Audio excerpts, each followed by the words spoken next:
Hello' বন্ধুসকল, নিশ্চয় বুজিব পাৰিছে আজি ব্লগটো কিহৰ হ'বলৈ গৈ আছে। তেনেহ'লে পলম নকৰোঁ, আহকচোন আমাৰ ব্লগৰ মাজলৈ যাওঁ। আজি আমাৰ সৰিয়হৰ খেতিলৈ লৈ আহিছোঁ মোৰ সহকৰ্মী পৰিমল, অজয় চৌধুৰী, বন্ধু খনীন্দ্ৰক। এয়া আপোনালোকে মন কৰিছে আমাৰ হালধীয়াবোৰ বৰ সুন্দৰকৈ লহপহকৈ বাঢ়ি আহিছে। কি অপৰূপ দৃশ্য, চালে সঁচাকৈয়ে চাই থাকিবলৈ মন যায় নহয়নে? আপোনালোকৰ বাৰু এনেকুৱা পৰিৱেশ কেনেকুৱা লাগে? যদি ভাল লাগে নিশ্চয় কমেণ্ট বক্সত জনাবচোন।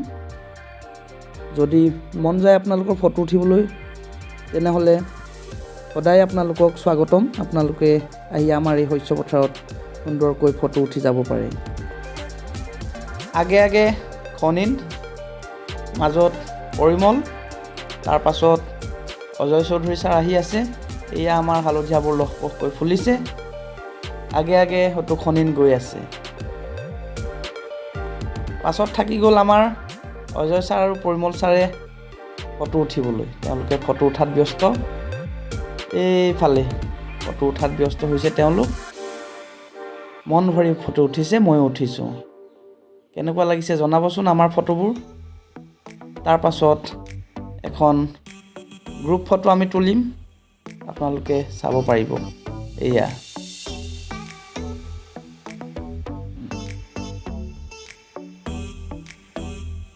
এই হালধীয়াৰ মাজলৈ বিভিন্ন ধৰণৰ পখিলা আহি খেলি ফুৰে।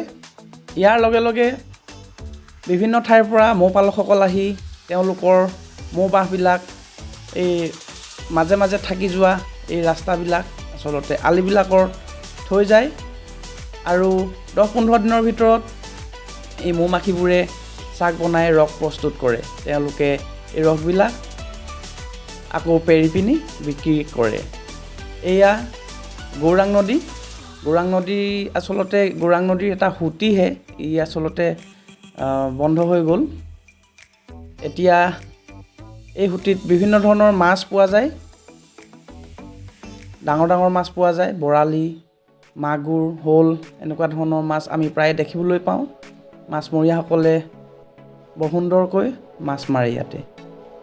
আপোনালোকক এদিন নিশ্চয় এই গৌৰাং নদীত কেনেকৈ মাছ ধৰে আৰু কি কি মাছ ধৰে দেখুৱাবলৈ চেষ্টা কৰিম। এয়া পশ্চিম আকাশত বেলিটো ডুবু ডুবু অৱস্থা হৈছে। বৰ সুন্দৰ এটি পৰিৱেশ।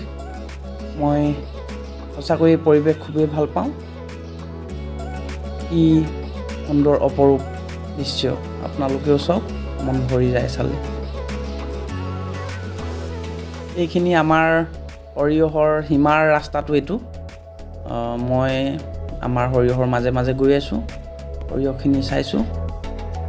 মাজে মাজে খুব সুন্দৰ হৈছে, কিছু কিছু ঠাইত বৰ সুন্দৰকৈ ফুলা নাই, ফুলিব। একেবাৰে শেষত আমাৰ এখন গ্ৰুপ ফটো কেনে হৈছে আপোনালোকে মতামত দিব। পশ্চিম আকাশত সূৰ্যই অস্ত লৈছে। আজিৰ ব্লগটো এইখিনিয়ে আছিল। অন্য এদিন আকৌ এটা ব্লগ লৈ আপোনালোকৰ মাজলৈ আহিম। ধন্যবাদ।